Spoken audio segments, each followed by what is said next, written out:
Hi everybody, I'm Bree the Plant Lady, checking in with a mid-September weekly garden tour. The fall open garden is just a few days away. I'm super excited. I think everything is looking really good, and I'm super relieved. We have some potential for rain this week, which I'm also really happy about, but Saturday's forecast is looking great. It is supposed to be 81 degrees and sunny. Fingers crossed. So I do hope that you will plan to come out and join us. I put the information in the description. Remember, it's free, no registration, rain or shine. We have an awesome seed sale, native perennials, and fabulous art vendors. So it really is going to be a great day. It's from noon to 4, and I'm really excited to share the gardens with you. But for those of you who are too far away, let me go ahead and turn this camera around so that you can see how everything is doing as we get into the latter part of September. I am so thrilled with how this border looks. I don't know if I've ever had a more successful okra crop, and you know, it started off, the deer were eating it to absolutely nothing. So the fact that it is like, I don't know, what is that, 6 foot tall? It's insane. There's tons more to harvest. I've been doing a good job harvesting, at least for the last couple of weeks. So I need to come out and harvest some more. And really, this foodscape is doing everything I could dream of. We've got tomatoes, we've got okra, we've got several different varieties of peppers, we have eggplants. Really, the only thing that got planted in here that didn't thrive was the basil, and that's because it wasn't a downy mildew resistant variety. But you can still see we have basil still growing. It's just not as happy and healthy as I'd like it to be. And as we go over to this seeded sides, remember this was the side that I planted, and that was done around the 10th of June. And then this side was seeded on June 28th during our greenhouse class. And I'm so excited with how this has turned out. So this is a combination of cushaw squash, jalapeno peppers, cosmos that are just starting to bloom, sesame, which has been blooming really well, and you can see it setting tons and tons of seed pods, a beautiful zinnia, and then we also have corn and sorghum. Now the sorghum that I planted is a dwarf sorghum. I didn't realize that. I thought it was a tall one, like that big one over there, but it wasn't. So this is a cute little grain sorghum, which stays shorter, and you can see it sets an abundance of seeds which you can eat, and also this is common in bird seed. It's actually really delicious, and it's very high in magnesium and manganese. So it really is a good grain crop to eat. You just cook it basically the same as rice. And I'm really excited to see that we do have some ears of corn. It's not like the most abundant harvest you'll ever see, but it's still something.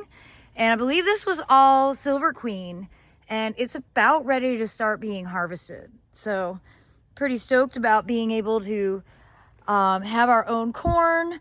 We've got, look, we've got figs. Oh, I just dropped that one to pick that up. And I've been harvesting lots of squash from this cushaw. So that is really great. Oh my gosh, look, I missed one. Holy smokes.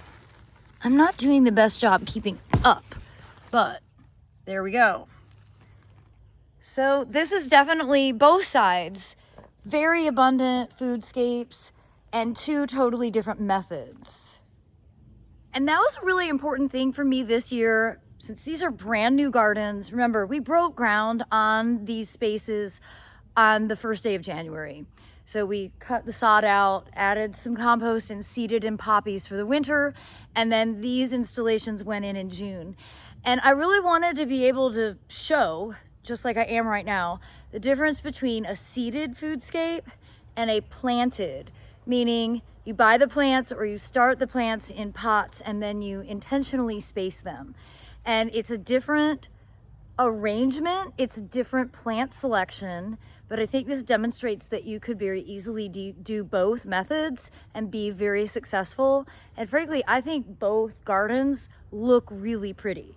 So that's always my goal in showing people how to incorporate food crops into landscapes, aka foodscaping, how to do it so that it's productive but also aesthetically pleasing.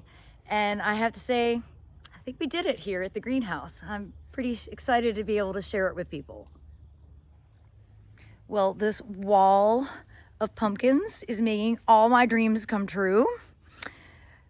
When I planted that seed, this is exactly what I was envisioning, and it only will get better, over the course of the next couple of months before we have frost.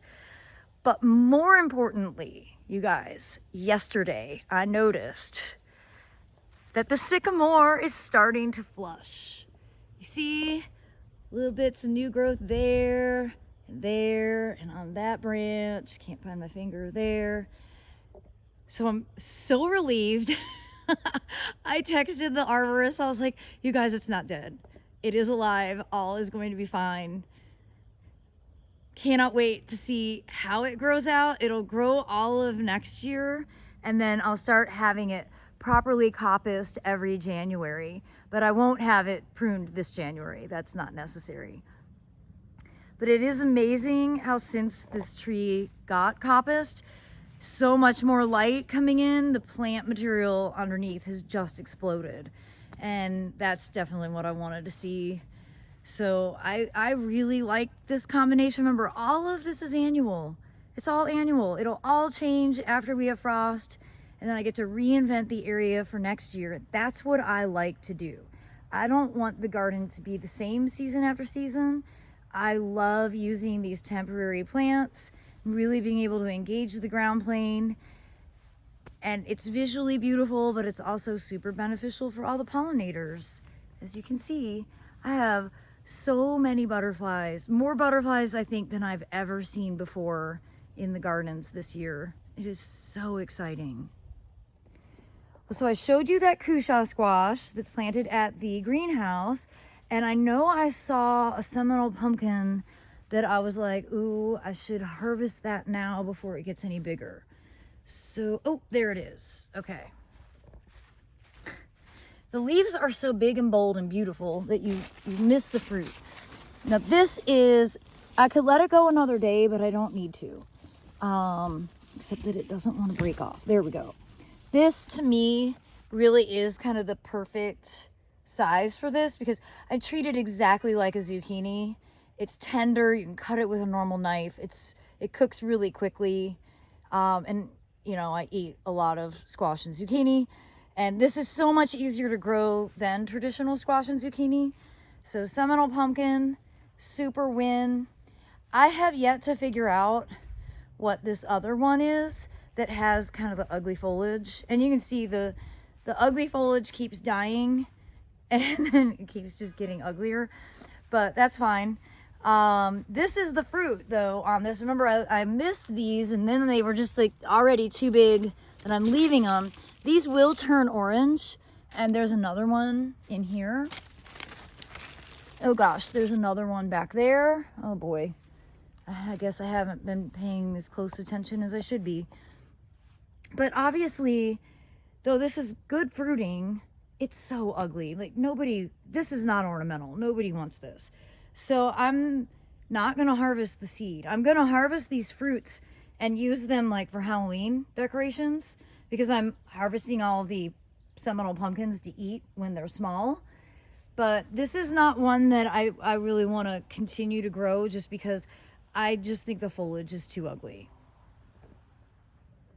Well, I know when I go along this fence line, I'm constantly talking about the squash and pumpkins. And everybody wants to know about the burgundy leaf plant. And this is castor bean.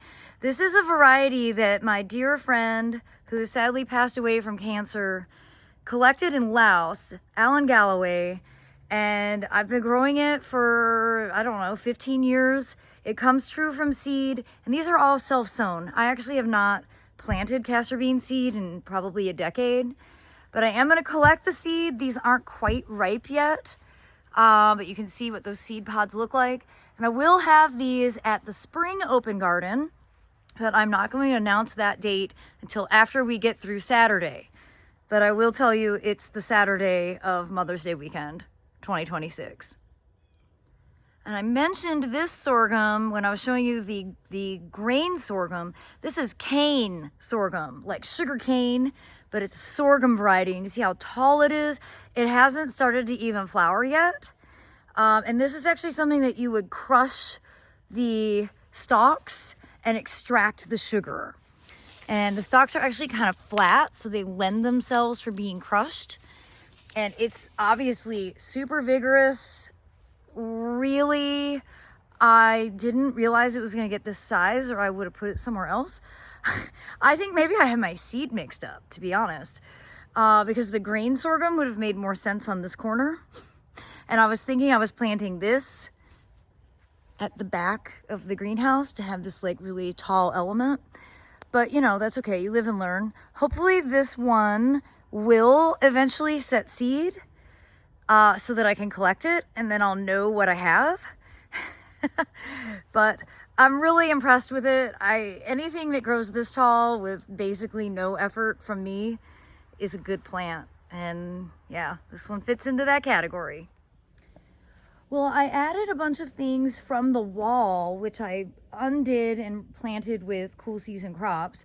And I planted all of those ornamentals that were part of the trial program here along this bed because I can water it pretty easily. The main issue is the deer. The deer just are nibbling everything. I didn't realize that deer eat geraniums, but they do. I had to fill out some of the trial information this week about how the plants performed, and you know, the main thing was like, well, the deer ate it, but then the plant came back, like specifically about this Secretia. You know, it's a great plant, but it is difficult to grow in an area where you have a lot of deer pressure. So it has a will to live. I think that'll actually be perennial, which is wonderful, but it'll also be deer food. And behind me here, you can see Osmanthus fragrans variety Aurantiacus is really starting to burst into bloom now. It smells so good. As soon as you get out of the car, this is the fragrance that you're hit with, and it's delightful. I'm gonna go ahead and stop the video here. I hope you'll tune in tomorrow for part 2. So I'm gonna feature everything growing at the Blue House, and then I will show you all of the native gardens in part 3. And again, I'm just trying to tease you to get you to come on out to visit the gardens on Saturday, September 20th from noon to 4 p.m. for our free open garden. Feel free to share with your friends. Again, I've added the link to the description. Well, as always, thanks so much for watching, and happy gardening, everybody.